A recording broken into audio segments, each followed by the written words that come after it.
Happy.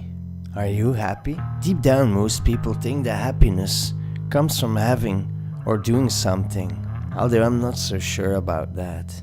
There was once a great man, Alan Watts, and he wrote a book. He offered more challenging thesis about this subject. He said authentic happiness comes from embracing life as a whole, in all its contradictions and paradoxes. An attitude that Watts calls the way of acceptance. Well, I have those moments that sadness can strike me. Even a scent. Yeah, when I smell something, that can induce a feeling, an emotion. You know, people complain that they have to work too much and all, but it seems weird. We should be more happy than we ever could be yet. Our modern, busy life that is filled with competition, technology, work, and a never-ending yearn for success has made sure that we can feel unhappy with life. We are like stuck in this way of life. We have deadlines to meet. We set goals. We have dreams.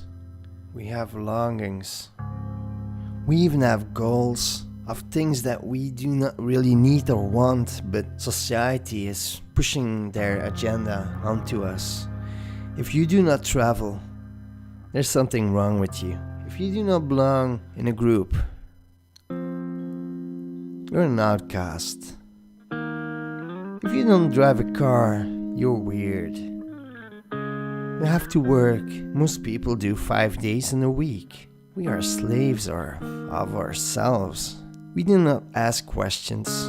We just obey and comply. Heck, social media teaches us to compare ourselves to others. From a young age, we're told we need to strive to be the best. Have a fulfilling career, look like a model, eat well, sleep well, have an amazing social life. Well, no wonder suicides are increasing year by year. I, for one, do not think it's normal that people have to work from when they get up until they almost go to sleep. They work from when they're young until they get old.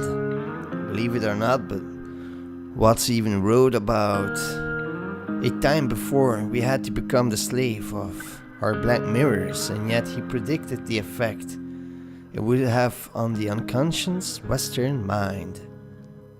Anyways, I'm lucky. It does not really affect me personally, yet it affects all the people I know, and that hurts. I'm not saying that a communist world would be the greatest, unless it's not driven by a dictator. I mean, it's so crazy when you think about it. I mean, people work, they collect. I'm a collector. Hey, I collect games. I collect goodies. I collect comics. I collect movies. I have a huge musical collection. And when I die, I cannot take it with me. I have to leave it behind. I find it amazing that so many people use planes for that pleasure. Hey, we worked for it. We earned it. Screw the kids in the future. I had my fun when I was alive. Well, that's something they must be thinking. Well, screw them. Screw us. They screw everyone. I mean, the world has come to a strange era. We have evolved from our barbaric deeds from the past, and we started evolving to a more civilized society, and we invented medicines to cure the sick people. We have science in our hands. But yet, I have a friend who works in a restaurant not that far from Belgium, just over the border in France. And they sell bottles of champagne of $26,000 each.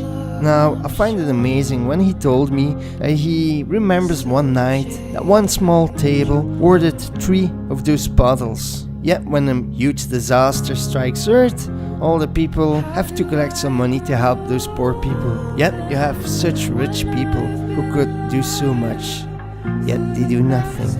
Now, don't get me wrong, I'm not against rich people. I'm against selfish people. That's the difference. Anyways, music can make me sad and happy as well.